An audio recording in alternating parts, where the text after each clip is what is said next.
সুশৃঙ্খলভাবে বসে পড়ুন। আমরা আমাদের পরবর্তী কার্যক্রমের আলোচনা শুরু করছি। এখন আপনাদের সামনে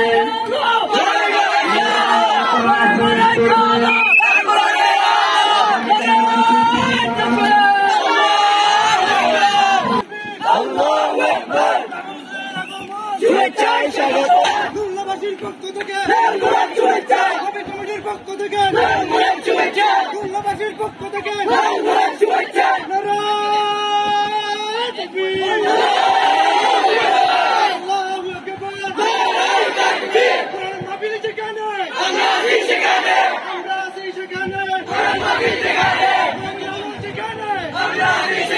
الحمد لله نحمده ونستعينه ونستغفره ونؤمن به ونتوكل عليه ونعوذ بالله من شرور أنفسنا ومن سيئات أعمالنا من يهده الله فلا مضل له ومن يضلله فلا هادي له ونشهد أن سيدنا وحبيبنا ومولانا محمدا عبده ورسوله الذي أرسله بالحق بشيرا ونذيرا وداعيا إلى الله بإذنه وسراجا منيرا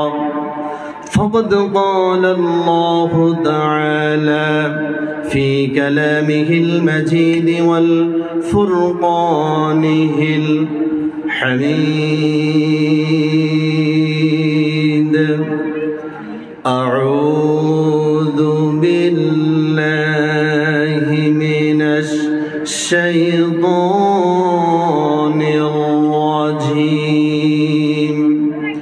بسم الله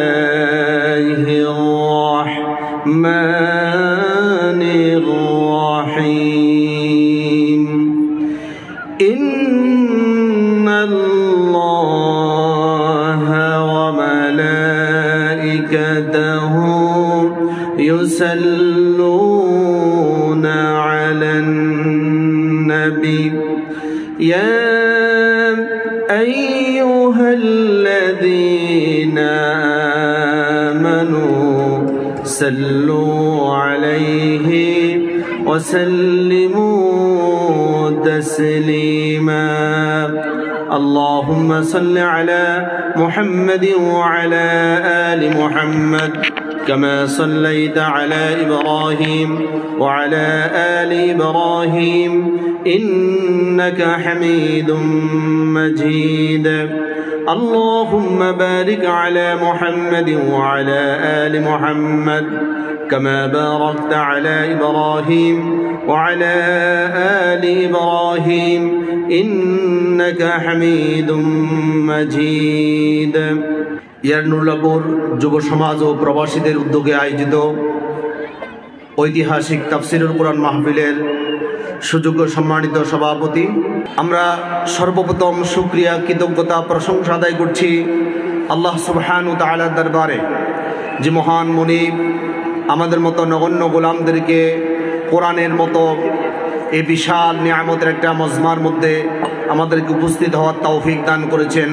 এজন্য আল্লাহ সুবহানাহু ওয়া তাআলার বানানো কণ্ঠে, আল্লাহ সুবহানাহু ওয়া তাআলার শিখানো বাক্যে তার দেওয়া শক্তি দিয়ে উজাড় করে একবার পড়ছি আলহামদুলিল্লাহ। অগণিত দরুদ সালাম প্রেরণ করছি বিশ্ব মানবতার মুক্তি আন্দোলনের প্রথম সিপাহী সালার সাইয়্যিদুল মুরসালিন রাহমাতাল লিল আলামিন আশরাফুল আম্বিয়া নবী মুহাম্মদ রাসূলুল্লাহ সাল্লাল্লাহু আলাইহি ওয়াসাল্লামের রওজা ধারে অসংখ্য দরুদ সালাম প্রেরণের মধ্য দিয়ে আমরা সংক্ষিপ্ত আলোচনার দিকে মনোনিবেশ করছি।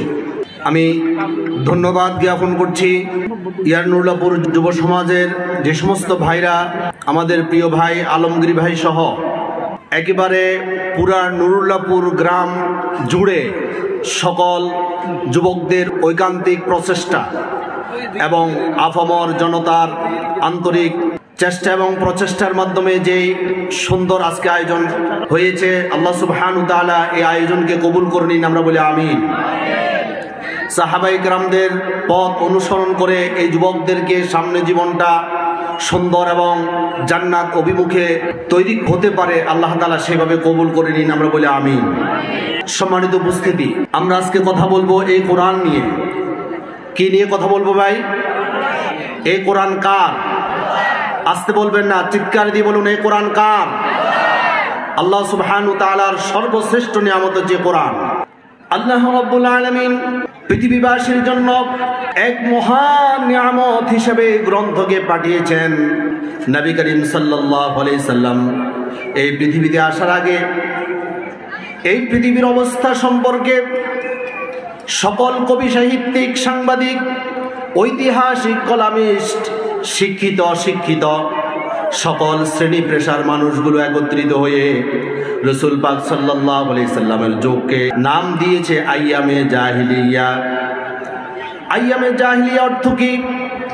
আইয়ামে জাহিলিয়া অর্থ বর্বরতার যুগ, অন্ধকার যুগ। সকল মানুষগুলো একত্রিত হয়ে রাসূলের যুগকে অন্ধকার যুগ কেন বলেছেন?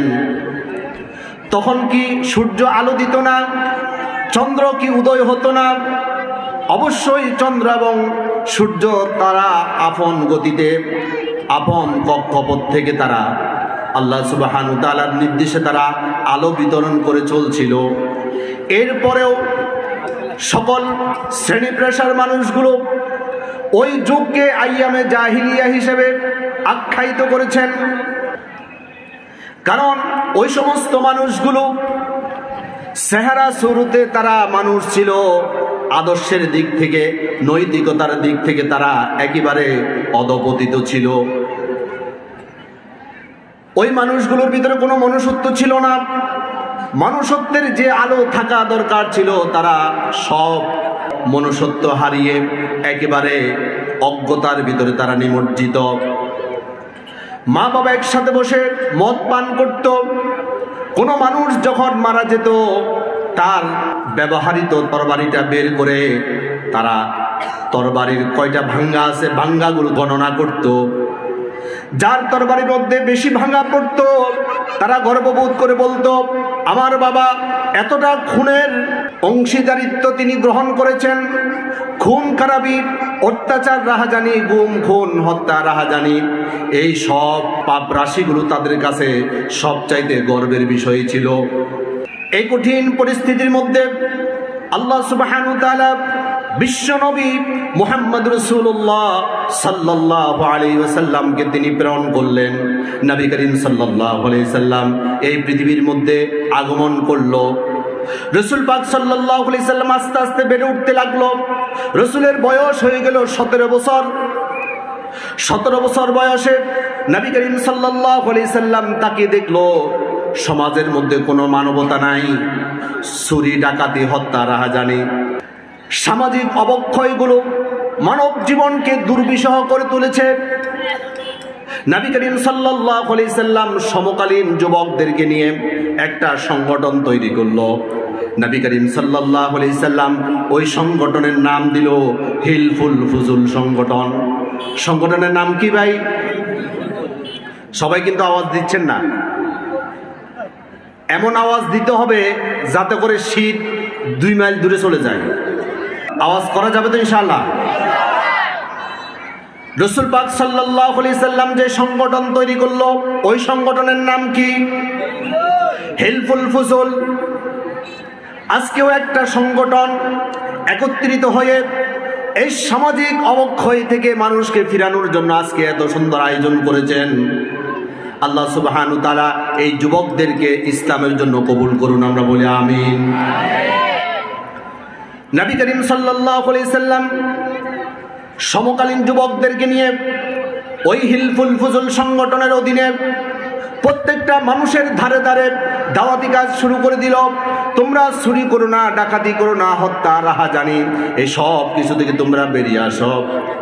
ওই মানুষগুলো রাসূল পাক সাল্লাল্লাহু আলাইহি সাল্লামের মতো বিশাল নিয়ামত পাওয়ার পরেও তারা মূল্যায়ন করতে পারল না। নবী করিম সাল্লাল্লাহু আলাইহি সাল্লাম দাওয়াত দিতে দিতে রাসূলের বয়স হয়ে গেল 40 বছর। 17 থেকে 40 বছর পর্যন্ত কত বছর হইল? 23 বছর। নবী করিম সাল্লাল্লাহু আলাইহি সাল্লাম 23 বছর দাওয়াতি কাজ করার পর তিনি দেখলো একজন চোর চুরি ছাড়লো না, একজন ডাকাত ডাকাতি ছাড়লো না। প্রত্যেকটা মানুষ আগের মতো পাপ পঙ্কিলতার মধ্যে বিভোর হয়ে আছে। নবী করিম সাল্লাল্লাহু আলাইহি সাল্লাম বেকুল আর বেকারার হয়ে গেল। এই সমাজের মানুষগুলোকে কিভাবে আমি এই পাপাচার থেকে মুক্ত করি, কিভাবে জাহান্নামের পথ থেকে তাদেরকে আমি জান্নাতের পথে আনতে পারি। নবী করিম সাল্লাল্লাহু আলাইহি সাল্লাম হেরা পাহাড়ে চলে গেল। তিনি আল্লাহর কাছে দোয়া করতে লাগলো, আইবার ইলাহি, তোমার জমিনে তোমার দ্বীনকে প্রতিষ্ঠা করার জন্য 23টা বছর যুবকদেরকে নিয়ে আমি এই সমাজের মধ্যে দাওয়াতি কাজ করেছি। আমি ব্যর্থতায় পর্যবসিত হয়েছি। আইবার তাআলা আমাকে সাহায্য করুন, আর এই ধ্বংসস্তূপ থেকে এই জনপদকে আপনি জান্নাত অভিমুখে তুলতে পারি, আমাকে আপনি সাহায্য করুন। 40 বছর বয়সে রাসূল পাক সাল্লাল্লাহু আলাইহি সাল্লামের কাছে আল্লাহ সুবহানাহু ওয়া তাআলা আল্লাহর দ্বীন প্রতিষ্ঠা করার জন্য কোরআন নাযিল করে দিলেন। সুবহানাল্লাহ বলেন। নবী করিম সাল্লাল্লাহু আলাইহি সাল্লামের বয়স যখন 40, আল্লাহর পক্ষ থেকে কোরআন নাযিল হওয়া শুরু হলো। নবী করিম সাল্লাল্লাহু আলাইহি সাল্লাম কোরআন হাতে নিয়ে আবার উঠে দাঁড়ালো। সকল ক্লান্তি ভুলে গিয়ে, সকল অলসতাকে পাশ কাটিয়ে, সকল ভাতার পাচির মারিয়ে নবী করিম সাল্লাল্লাহু আলাইহি সাল্লাম বুকে সাহস নিয়ে, হাতের মধ্যে কোরআন নিয়ে তিনি আবার দাওয়াতি কাজ শুরু করে দিল। রাসূল পাক সাল্লাল্লাহু আলাইহি সাল্লাম দাওয়াতি কাজ করতে করতে রাসূলের বয়স হয়ে গেল 63 বছর। কত বছর ভাই? 63 বছর হয়ে গেল। নবী করিম সাল্লাল্লাহু আলাইহি সাল্লাম তাকে দেখলো 40 থেকে 63 পর্যন্ত 23 বছর। আগে 17 থেকে 40 পর্যন্ত 23 বছর। প্রথম 23 বছরে একজন মানুষও হেদায়েতের পথে আসে নাই, একজন মানুষও জান্নাতের পথে উঠে নাই। কিন্তু দ্বিতীয় 23 বছর রাসূল পাক সাল্লাল্লাহু আলাইহি সাল্লাম দেখলো লক্ষ লক্ষ মানুষ আল্লাহর দ্বীন কবুল করে জান্নাতের পথে তারা রওনা করলো। সুবহানাল্লাহ। এর একমাত্র কারণ হচ্ছে প্রথম 23 বছরের মধ্যে আল্লাহর কোরআন ছিল না। রাসূলুল্লাহ একই মানুষ, একই জনপদে একই দাওয়াতি কাজ করেছে। কোরআন না থাকার কারণে রাসূল পাক সাল্লাল্লাহু আলাইহি সাল্লাম প্রথম 23 বছর দাওয়াতি কাজ করার পরেও তিনি সফল হতে পারলেন না। কিন্তু দ্বিতীয় 23 বছরে আল্লাহর কোরআন হাতে নিয়ে সামনে এগিয়ে চলার কারণে আল্লাহর সাহায্য চলে এসেছে। কোরআনের স্পর্শে মানুষগুলো সোনার মানুষে পরিণত হয়ে গেল। সুবহানাল্লাহ বলেন। এবার দেখুন, মক্কায় মুকাররমা আল্লাহ সুবহানাহু ওয়া তাআলা কোরআন নাযিল করেছেন, আর মদিনায় মুনাওয়ারা আল্লাহ সুবহানাহু ওয়া তাআলা কোরআন নাযিল করেছেন। মক্কায় আল্লাহর কোরআনের 86টা সূরা নাযিল হয়েছে। 114টি সূরার মধ্যে 86টা মক্কায় নাযিল হয়েছে, বাকিগুলো মদিনায় নাযিল হয়েছে। কিন্তু আল্লাহর কোরআনকে যখন মক্কার পার্লামেন্টে আবু জাহেল, আবু লাহাব, উতবা, সাইবা, মুগিরারা তারা পার্লামেন্টে সংসদে আল্লাহর কোরআন ঢুকতে দেয় নাই। এজন্য আল্লাহ সুবহানাহু ওয়া তাআলা বিশ্বনবী সাল্লাল্লাহু আলাইহি সাল্লামের মতো মহা নিয়ামতকে আল্লাহ সুবহানাহু ওয়া তাআলা মক্কা নগরী থেকে তিনি নিয়ামত উঠাইয়া মদিনায় নিয়ে গেল। মদিনাবাসী রাসূলকে পেয়ে তারা আত্মহারা। নবী করিম সাল্লাল্লাহু আলাইহি সাল্লাম সেখানে কোরআন সংসদের মধ্যে ঢুকালো। তিনি দেখতে পেল যখন কোরআন দিয়ে শাসন ব্যবস্থা শুরু হলো, সকল অন্যায় অনাচার বন্ধ হয়ে গেল, চুরি ডাকাতি, রাহাজানি, হত্যা, দর্শন সব কিছু বন্ধ হয়ে গেল। মানুষ দরজা খুলে এখন ঘুমাতে পারে। সুবহানাল্লাহ। আপনি একটু লক্ষ্য করে দেখুন, কোরআন যে রাত্রে নাজিল হয়েছে ওই রাত্রিকে বলা হয় শবে কদর, লাইলাতুল কদর। রব্বুল আলামিন বলছেন লাইলাতুল কদরি খায়রুম মিন আলফি শাহর। আমি এই লাইলাতুল কদরকে এত বেশি সম্মানিত করেছি, হাজার মাসের চাইতে অধিক মর্যাদায় আমি এই রাত্রিকে মর্যাদাশীল করেছি। সুবহানাল্লাহ। এই মর্যাদার কারণ কি? কারণ হচ্ছে এই রাত্রির মধ্যে আল্লাহর কোরআন নাজিল হয়েছে, এই রাত্রে আল্লাহর কোরআনের স্পর্শ পেয়েছে। আবার যে মাসে কোরআন নাজিল হয়েছে রব্বুল আলামিন বলছেন, শাহরু রমাদানাল্লাযী উনজিলা ফীহিল কুরআন হুদাল লিন-নাসি ওয়া বাইয়িনাতিন মিনাল হুদা ওয়াল ফুরকান। আমি রমজান মাসে কোরআন নাজিল করেছি।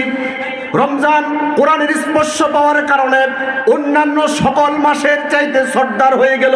সুবহানাল্লাহ বলেন। এবার দেখুন, যে ফেরেশতার মাধ্যমে কোরআন নাজিল হয়েছে ওই ফেরেশতারা শুধু ফেরেশতা নয়, সকল ফেরেশতাদের সর্দার হয়ে গেল। কারণ এই কোরআন বহন করেছে এই ফেরেশতা।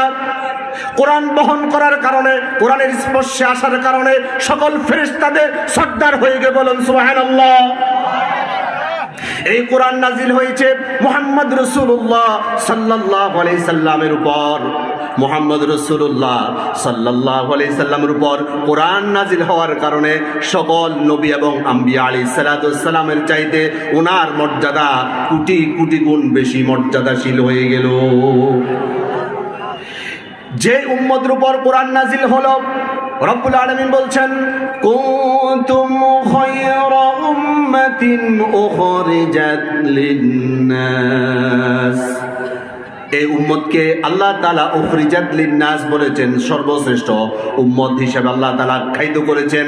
এই উম্মত হওয়ার একমাত্র অবলম্বন হচ্ছে এই উম্মতকে আল্লাহর কোরআন দিয়েছেন।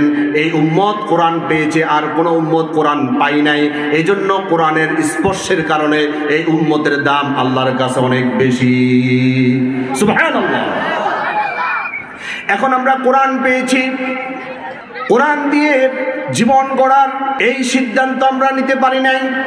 অথচ নবী করিম সাল্লাল্লাহু আলাইহি সাল্লাম কোরআন পাওয়ার পর গোটা বিশ্বকে চমক লাগাই দিলেন। তিনি গোটা বিশ্বকে পরিবর্তন করলো এই কোরআন দিয়ে। নবী করিম সাল্লাল্লাহু আলাইহি সাল্লাম শুধু নামাজ, রোজা, হজ, যাকাত, তাসবিহ, তাহলিলের মধ্যে ইসলামকে অথবা কোরআনের আইনকে সীমাবদ্ধ করে রাখে নাই। নবী করিম সাল্লাল্লাহু আলাইহি সাল্লাম প্রতিটা সেক্টরে, প্রতিটা অধ্যায়ে, প্রতিটা ক্ষেত্রে আল্লাহর কোরআনের আইন দিয়ে তিনি বাস্তবায়ন শুরু করে দিলেন। নবী করিম সাল্লাল্লাহু আলাইহি সাল্লাম পৃথিবী থেকে বিদায় নিল। হযরত আবু বকর সিদ্দিক রাদিয়াল্লাহু তাআলা আনহু তিনি খেলাফতের দায়িত্বে অধিষ্ঠিত হলো। তিনি খেলাফতের দায়িত্ব অধিষ্ঠিত হওয়ার সাথে সাথে মদিনার বিচারপতি হিসাবে হযরত ওমর রাদিয়াল্লাহু তাআলা আনহুকে নিয়োগ দিলেন। কত চমৎকার! আমিরুল মুমিনিন হচ্ছে হযরত আবু বকর সিদ্দিক রাদিয়াল্লাহু তাআলা আনহু, বিচারপতি হলো হযরত ওমর রাদিয়াল্লাহু তাআলা আনহু। শান্তি কাকে বলে? নবী করিম সাল্লাল্লাহু আলাইহি সাল্লাম মক্কা থেকে হিজরত করে মদিনায় গেল। মদিনায় মাত্র 10টি বছর রাসূলুল্লাহ কোরআন দিয়ে শাসন ব্যবস্থা যখন কায়েম করলো, মাত্র 10 বছরের ব্যবধানে কোরআন দিয়ে শাসন ব্যবস্থা শুরু করার কারণে মানুষগুলো চুরি ছাড়ি দিল, দর্শন ছাড়ি দিল। প্রত্যেকের অবস্থান থেকে আল্লাহর ভয়ে প্রত্যেকে আল্লাহর দ্বীনের জন্য কাজ করা শুরু করলো। মদিনার বিচারপতি হলো হযরত ওমর রাদিয়াল্লাহু তাআলা আনহু। তিনি 1 বছর দায়িত্ব পালন করার পর 1 বছর পরে আবু বকর সিদ্দিক রাদিয়াল্লাহু তাআলা আনহুর কাছে এসলো আর বলল, ও আমিরুল মুমিনিন, আমি বিচারপতি, এই পদ থেকে আমি পদত্যাগ করার জন্য আপনার কাছে এসেছি। আবু বকর সিদ্দিক রাদিয়াল্লাহু তাআলা আনহু তিনি জিজ্ঞেস করল, ও ওমর, কেন তুমি বিচারপতির পদ থেকে পদত্যাগ করতে চাও? হযরত ওমর রাদিয়াল্লাহু তাআলা আনহু তিনি বলল, আপনি আমাকে দায়িত্ব দিয়েছেন, 1টা বছর হয়ে গেল, 1টা বছরের ভিতরে একটা মামলা হয় নাই, একটা অভিযোগ হয় নাই, একটা বিচার আমার কাছে আসে নাই। হযরত আবু বকর সিদ্দিক রাদিয়াল্লাহু তাআলা আনহু 2 চোখের পানি ছেড়ে দিল আর বলল, ও ওমর, তুমি জানো নাকি মানুষ একজন আরেকজনের জন্য অভিযোগ করার কোনো সুযোগে তো মানুষ পাচ্ছে না। কারণ কি, আল্লাহর কোরআন দিয়ে যখন সমাজ ব্যবস্থা চালু হয়ে গেল, রাষ্ট্র ব্যবস্থার মধ্যে যখন কোরআন ঢুকে গেল, সংসদে যখন আল্লাহর কোরআন ঢুকে গেল, মানুষ মানুষের জন্য এত বেশি আন্তরিক হয়ে গেল। কোনো মানুষ যখন অসুস্থ হয়, তার প্রতিবেশী তাকে দেখার জন্য ফল ফ্রুট নিয়ে, ডাক্তার নিয়ে, কবিরাজ নিয়ে, ওষুধপত্র নিয়ে তাকে দেখতে যায়। প্রতিবেশীর এই আন্তরিকতা দেখে ওই অসুস্থ মানুষটা অর্ধেক সুস্থ হয়ে যায়। একজন মানুষ যদি কোনো বিপদে পড়ে, এই বিপদ থেকে রক্ষার জন্য গোটা এলাকাবাসী ঝাঁপিয়ে পড়ে। কারো যদি প্রয়োজন হয় 5,000 টাকা, তার প্রতিবেশীরা তাকে এমনভাবে সহযোগিতা করে, সাহায্য করে, তার 50,000 টাকা চলে আসে। কারো ঘরের ছালের টিন নাই, টিন প্রয়োজন, তার প্রতিবেশী যখন জানে আমার অমুক ভাইয়ের ঘরের চাল দরকার, ঘরের টিন দরকার, মানুষ এমনভাবে তাকে সাহায্য করে, তার বিল্ডিং করার টাকা হয়ে যায়। সুবহানাল্লাহ বলেন। হযরত আবু বকর সিদ্দিক রাদিয়াল্লাহু তাআলা আনহু তিনি হযরত ওমরকে বলল, ও ওমর, আমার নবীজি সাল্লাল্লাহু আলাইহি সাল্লাম যে কোরআন দিয়ে শাসন ব্যবস্থা শুরু করলো, ওই শাসন ব্যবস্থার কারণে এখন চোর চুরি বন্ধ করে দিল, ডাকাত ডাকাতি বন্ধ করে দিল, একজন মানুষ অন্য মানুষকে ক্ষতি করা বন্ধ করে দিল, একজন আরেকজন ভাই ভাই হয়ে গেল। শুধু তাই নয়, নবী করিম সাল্লাল্লাহু আলাইহি সাল্লাম এই কোরআন আমাদের কাছে রেখে গিয়েছেন আমানত হিসাবে। নবী করিম সাল্লাল্লাহু আলাইহি সাল্লাম এই কোরআন দিয়ে যে সমাজটাকে তিনি শাসন করেছেন, ওই জনপদের মানুষগুলোকে সবাই বলেছিল অন্ধকার যুগের মানুষ, আইয়ামে জাহিলিয়ার মানুষ। রাসূলুল্লাহ মাত্র 10টা বছর আল্লাহর কোরআনের শাসন যখন কায়েম করলো, এই 10 বছরের ব্যবধানে রাসূলুল্লাহ সাক্ষী দিল, খায়রুল কুরুনি করনি, সর্বশ্রেষ্ঠ যুগ আমার যুগ। বলেন সুবহানাল্লাহ। রাসূলুল্লাহ জাদু করে সমাজ পরিবর্তন করে নাই, কোরআন দিয়ে পরিবর্তন করেছে। কোরআন দিয়ে যখন তিনি দাওয়াতি কাজ শুরু করেছেন, মানুষের মধ্যে আল্লাহর ভয় সৃষ্টি হলো, মানুষ দলে দলে আল্লাহর দ্বীন কবুল করা শুরু করলো। এখন আমরা শুধু মনে করি নামাজ পড়বো আল্লাহর আইন দিয়ে, রোজা করবো আল্লাহর আইন দিয়ে, হজ যাকাত সব কিছু আল্লাহর আইন ঠিক আছে, আমার পরিবার পরিচালনা করবো আমার নিজের মন মতো, সমাজ পরিচালনা করবো আমার মন মতো, রাষ্ট্র পরিচালনা হবে ব্রিটিশ আইন মতো। একটু ভালো করে লক্ষ্য করুন, আপনি মাগরিবের নামাজ পড়ার জন্য মসজিদে প্রবেশ করলেন, প্রবেশ করার পর ইমাম সাহেবের পিছনে আপনি আল্লাহু আকবার বলে নামাজে দাঁড়িয়ে গেলেন। ইমাম সাহেব যদি 3 রাকাতের জায়গা 4 রাকাত পড়ায়, আপনি কি এটা মেনে নেবেন? যারা জবাব দিচ্ছেন এরা মনে মেনে নেবেন? মাগরিবের নামাজ যত বড় হুজুরে পড়া, 3 রাকাতের জায়গায় 4 রাকাত পড়াই, আমরা কি কেউ মেনে নিব? কারণ কি, 3 রাকাত হচ্ছে আল্লাহর আইন। মাগরিবের নামাজ 3 রাকাত, এটা কার আইন? আল্লাহর আইন। হৃদয় খুলে বলতে হবে, কার আইন? আল্লাহর আইন। 3 রাকাত মাগরিবের ফরজ নামাজ আপনাকে ইমামতি করতে হবে। আপনি যদি কম করেন এটাও আমরা মানি না, আপনি যদি এটা বেশি করেন এটাও আমরা মানি না।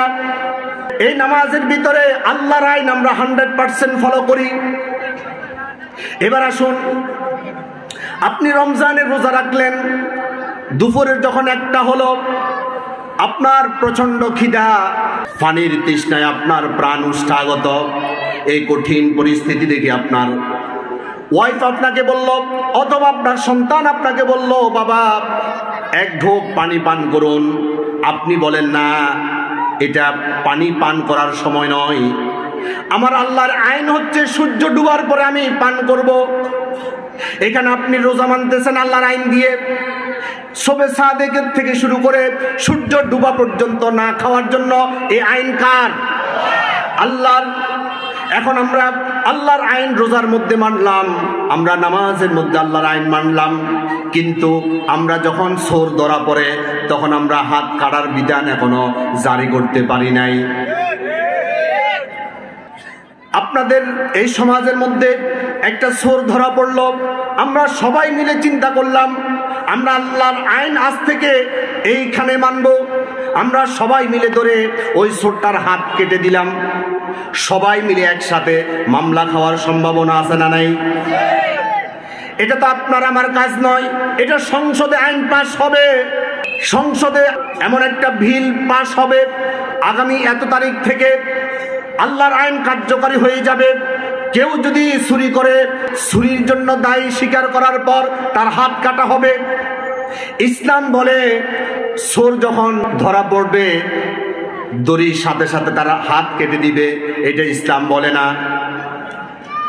ইসলামী সরকার যখন প্রতিষ্ঠা হয়ে যাবে, প্রত্যেকটা নাগরিকের খাদ্য, বস্ত্র, বাসস্থান, শিক্ষা, চিকিৎসা, এই 5টা মৌলিক চাহিদা রাষ্ট্র কর্তৃক পূরণ করা হবে। একজন চোর চুরি করল, চোর ধরা পড়ার পর তাকে প্রশ্ন করা হবে, ও ভাই তুমি কেন চুরি করলে? সে যদি বলে আমার কর্মসংস্থান নাই, আমার পেটে খাবার নাই, আমার ক্ষুধার কারণে আমি চুরি করতে বাধ্য হয়েছি, সরকার তাকে কর্মসংস্থানের ব্যবস্থা করতে হবে আগে। যদি তার খাবারের প্রয়োজন হয় খাবার দিতে হবে। ওই চোরটা যদি যুবক হয় তাহলে তাকে কর্মসংস্থানের ব্যবস্থা করে দিবে। ওই চোর যদি বৃদ্ধ হয় বৃদ্ধ ভাতার ব্যবস্থা করবে। এরপরেও সে যদি চুরি করে সকলের সামনে সকল মিডিয়াকে ডেকে একসাথে একটা মাঠের মধ্যে তার হাত কাটা হবে। এই হাত কাটার দৃশ্য যত চোর দেখবে প্রত্যেকটা চোর এখান থেকে শিক্ষা নিয়ে পরবর্তীতে চুরি ছেড়ে দিবে, ঠিক নয় কি? এখন আমরা যাদেরকে সংসদে পাঠিয়েছি তারা তো এই বিল নিয়ে কথা বলবে না, কারণ তারা জানে যদি আল্লাহর কোরআন দিয়ে শাসিত হয়, এই বিল যদি সংসদে উত্থাপিত হয়, সংসদে যদি চোর ধরে হাত কাটার বিধান কায়েম হয়ে যায়, তাহলে আমাদের এমপি মন্ত্রী প্রত্যেকের হাত কাটা যাবে। জেনাখোর জেনা করলে অবিবাহিত অবস্থায় তাহলে তাকে 100 বেত দিতে হবে। আল্লাহ রাব্বুল আলামিন বলছেন আয-যানিয়াতু ওয়াজ-যানি ফাজলিদু কুল্লা ওয়াহিদিন মিনহুমা মিয়াতা জালদা। জেনাখোরকে 100 বেতাঘাত করা হবে। এখন যারা পার্লামেন্টে আইন উপস্থাপন করবে তারা চিন্তা করে এই আইন যদি পাশ হয় আমার নিজের তো পেটের চামড়া থাকবে না, ঠিক কিনা?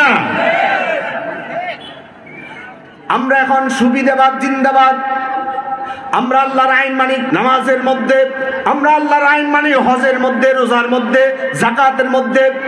আল্লাহ রাব্বুল আলামিন বলছেন যদি তোমরা কিছু আইন তোমরা মানো আর কিছু ছেড়ে দাও, এমন যদি হয় এই পৃথিবীর জমিনে তোমরা জিল্লতির জীবন তোমাদের উপর চলে আসবে, আখিরাতে শাস্তি তো আছেই। আল্লাহ রাব্বুল আলামিন 2 নম্বর সূরা আল বাকারার 85 এবং 86 নম্বর আয়াতে বলছেন আফাতুমিনুনা বিবাদিল কিতাবি ওয়া তাকফুরুনা বিবাদ ফামা জাযাউ মান ইয়াফআলু যালিকা মিনকুম ইল্লা খিজিয়ুন ফিল হায়াতিদ দুনিয়া। রব্বুল আলামিন বলছেন আফাতুমিনুনা বিবাদিল কিতাব, আমার কিতাবের কিছু অংশ মানবে, অতাকফুরুনা বিবাদ, আর কিছু অংশ অস্বীকার করবে, আর কিছু অংশ ছেড়ে দিবে। এই যদি হয় ফামা জাযাউ মান ইয়াফআলু যালিকা মিনকুম ইল্লা খিজিয়ু ফিল হায়াতিদ দুনিয়া, দুনিয়ার জীবনের মধ্যে আমি জিল্লতি নামায় আসব। আল্লাহ রাব্বুল আলামিন মুসলমানদেরকে সবচাইতে বেশি মর্যাদা দিয়েছে। কোরআন ছেড়ে দিয়ে মুসলমানরা সবচাইতে আজ নিকৃষ্ট হয়েছে, ঠিক কিনা? পৃথিবীর দিকে দিকে আজ মুসলিম নির্যাতনের আহাজারি শোনা যাচ্ছে। জোটবদ্ধ কাফের কর্তৃক নিষ্পেষিত, নিগৃহীত, লাঞ্ছিত, অপমানিত করছে এই মুসলিম জাতিকে, ঠিক কিনা বলেন? আমরা ক্ষমতার ভাগাভাগি নিয়ে আসি, আমরা একে অন্যকে ঘাইল করার জন্য প্রতিযোগিতায় লিপ্ত হয়েছি। এদিকে বিজাতিরা তারা জোটবদ্ধভাবে ইসলাম নিধন করে আল্লাহর কোরআনকে প্রতিহত করার জন্য সকল আয়োজন তারা সম্পন্ন করে ফেলেছে, ঠিক কিনা বলেন? আল্লাহ রাব্বুল আলামিন বলছেন যদি তোমরা আমার কোরআনের কিছু অংশ মানো, কিছু অংশ মানো না, এমন যদি হয় তাহলে আমি দুনিয়ার জীবনে তোমাদের উপর লাঞ্ছনা নিয়ে আসব। শুধু তাই নয়, রব্বুল আলামিন বলছেন ওয়ায়াউমাল কিয়ামাতি ইউরাদ لَتُرَدُّونَ إِلَى أَشَدِّ الْعَذَابِ। আর কিয়ামতের ময়দানে কঠিন শাস্তি তোমাদের জন্য অপেক্ষমান আছে। শুধু তাই নয়, আল্লাহ সুবহানাহু ওয়া তাআলা পরবর্তী আয়াতে বলছেন, উলাইকাল্লাযীনা ইশতারাউল হায়াতাদ দুনিয়া বিল আখিরাহ। কিছু মানুষ আখিরাতের বিনিময়ে দুনিয়াকে ক্রয় করে নিয়েছে, দুনিয়াকে বেশি প্রাধান্য দিয়েছে, অথচ দুনিয়ার জীবনটা খুব নগণ্য, খুব সামান্য। আজকে দুনিয়ার জীবনকে আমরা প্রাধান্য দিয়েছি, দুনিয়ার জীবনকে আমরা বেশি প্রাধান্য দিয়ে আল্লাহর দ্বীনকে ভুলে গিয়েছি। আল্লাহর দ্বীনকে আমরা আমাদের নিজেদের সুবিধা মতো করে ফেলেছি। আল্লাহ সুবহানাহু ওয়া তাআলা বলছেন, এই যদি হয় তোমাদের উপর আযাব আসবে আর তোমাদের জন্য কোনো সাহায্য আমার পক্ষ থেকে তোমরা পাবে না। ফালা ইউখাফফাফু আনহুমুল আযাব, আল্লাহর পক্ষ থেকে আযাব আসবে, ওয়ালা হুম ইউনসারুন, আর কোনো সাহায্যকারী তোমাদের জন্য থাকবে না। আজকে দেখুন, বছরের পর বছর ফিলিস্তিনের মুসলিম মুসলমানরা অকাতরে জীবন দিচ্ছে। কাবা ঘরের গিলাফ ধরে ধরে মুসলমানরা ফিলিস্তিন মুসলমানদের জন্য দোয়া করছে। দোয়া কি আল্লাহর দরবারে কবুল হচ্ছে? আল্লাহ রাব্বুল আলামিন বলছেন, ফালা ইউখাফফাফু আনহুমুল আযাব, আযাব আমি হালকা করব না, ওয়ালা হুম ইউনসারুন, আর কোনো সাহায্য আমি পাঠাবো না। রব্বুল আলামিন বলছেন, وَيَقُولُونَ نُؤْمِنُ بِبَعْضٍ وَنَكْفُرُ بِبَعْضٍ وَيُرِيدُونَ أَن يَتَّخِذُوا بَيْنَ ذَلِكَ سَبِيلًا। কেউ যদি কিছু মানে কিছু না মানে, আমরা অনেক সময় চিন্তা করি নামাজ রোজা তো আমার ঠিক আছে, আমার সমাজনীতি, পারিবারিক নীতি, রাজনীতি, আমার অর্থনীতি যেদিকে যাইব যা, আমার নামাজ রোজা তো আছে, নামাজ রোজা দিয়ে কোনো রকম আমি পার হতে চেষ্টা করব। আল্লাহ তাআলা বলছেন, ওয়ায়ুরিদুনা আন ইয়াত্তাখিযু বাইনা যালিকা সাবিলা, এরা মাঝামাঝি একটা পথ খোঁজে। আল্লাহ তাআলা বলছেন, উলাইকা হুমুল কাফিরুনা হাক্কা, প্রকৃতপক্ষে এটাই হচ্ছে অস্বীকারকারী। আল্লাহ তাআলা হেফাজত করুন, আমরা বলি আমিন। প্রিয় বন্ধুগণ, আল্লাহ সুবহানাহু ওয়া তাআলা এই কোরআন দিয়েছেন, এই কোরআনকে সর্বত্রই আমাদেরকে কায়েম করার আন্দোলনে শামিল হতে হবে। আচ্ছা বলুন তো দেখি, এই কোরআন কার? যারা জবাব দেন নাই তারা কি ঘুমে? এই কোরআন কার? এই কোরআনের ভিতরে যত কথা আছে, যত বক্তব্য আছে, সবগুলো কার? আচ্ছা, আমার আল্লাহ যত কথা বলেছে এই কথাগুলো কি প্রয়োজনীয় না অপ্রয়োজনীয়? আমার আল্লাহ কি অপ্রয়োজনীয় কথা বলে? আমার আল্লাহর শানে অহেতুক অপ্রয়োজনীয় কথা বলা এটা মানাই না। আমার আল্লাহ যদি অপ্রয়োজনীয় কথা বলতে পারে এরকম কেউ বিশ্বাস করে, তার ঈমান চলে যাবে, ঠিক কিনা বলেন? আমরা দেখেছি যারা এই কোরআনের মুফাসসিরকে বিভিন্ন ট্যাগ লাগাইয়া দর্শনের আসামি বানিয়েছে, হত্যাকারী বানিয়েছে, তাদেরকে আল্লাহ তাআলা এই জমিন থেকে উৎখাত করেছে। আল্লাহ সুবহানাহু ওয়া তাআলা এই কোরআন দিয়েছেন, এই কোরআনের মধ্যে যত বক্তব্য তিনি দিয়েছেন সব বক্তব্যগুলো মানুষের জন্য প্রয়োজন আছে না নাই? কোরআনে আছে সুদ ধরা খেলে হাত কাটা হবে, জেনাখুর 100 বেতের আঘাত হবে, যদি বিবাহিত হয় তাকে প্রস্তর আঘাতে হত্যা করা হবে। এই আইনগুলো কি আমাদের দেশে আছে নাকি? অর্ধ শতাব্দীরও বেশি সময় পর্যন্ত আমরা দেখেছি দেশীয় আইন দিয়ে সমস্ত পাপের শাস্তি হওয়ার পরেও এই পাপগুলো কি কমেছে না বেড়েছে? এই পাপ বাড়বে না কিভাবে? যারা ক্ষমতা চালিয়েছে তারা প্রত্যেকেই পাপগুলোর সাথে জড়িত ছিল, ঠিক কিনা বলেন? যদি কোরআনের আইন দিয়ে সুরের হাত কাটা হতো, আজকে এই বাংলাদেশ থেকে একটাও হাত নিয়ে ফালাতে পারতো না, ঠিক কিনা? একটাও গায়ের চামড়া নিয়ে এই দেশ থেকে পালাতে। আল্লাহ রাব্বুল আলামিন বলছেন, তোমাদেরকে আমি বিভিন্ন সময় বিভিন্ন সুযোগ দিব, তোমরা প্রত্যেকে প্রত্যেকের অবস্থান থেকে আল্লাহর দ্বীনের জন্য দাঁড়িয়ে যাবে।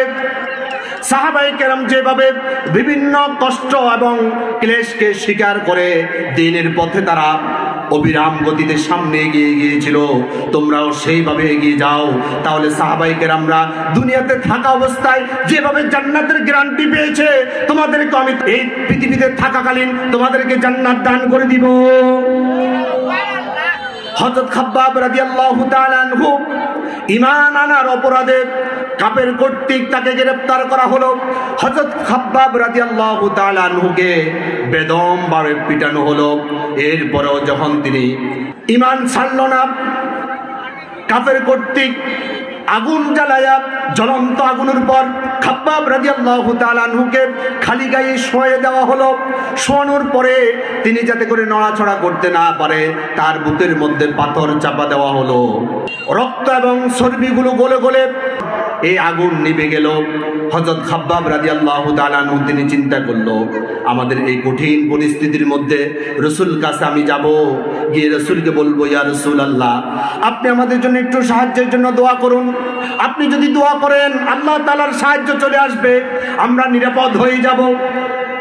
সহিহ বুখারীর হাদিস নাম্বার 6943 আন খাব্বাব ইবনে আরিদ রাদিয়াল্লাহু তাআলা আনহু قال শাকাউনা ইলা রাসূলিল্লাহি সাল্লাল্লাহু আলাইহি সাল্লাম, আমি রাসূল পাক সাল্লাল্লাহু আলাইহি সাল্লামকে খোঁজাখুঁজি শুরু করলাম। ওয়া মুতাওয়াসসিদুন বুরদাতুল লাহু ফি দিল্লিল কাবা, রাসূলকে আমি কোথাও পেলাম না। দেখলাম রাসূলুল্লাহ কাবা ঘরের ছায়ার মধ্যে আরাম করছিল।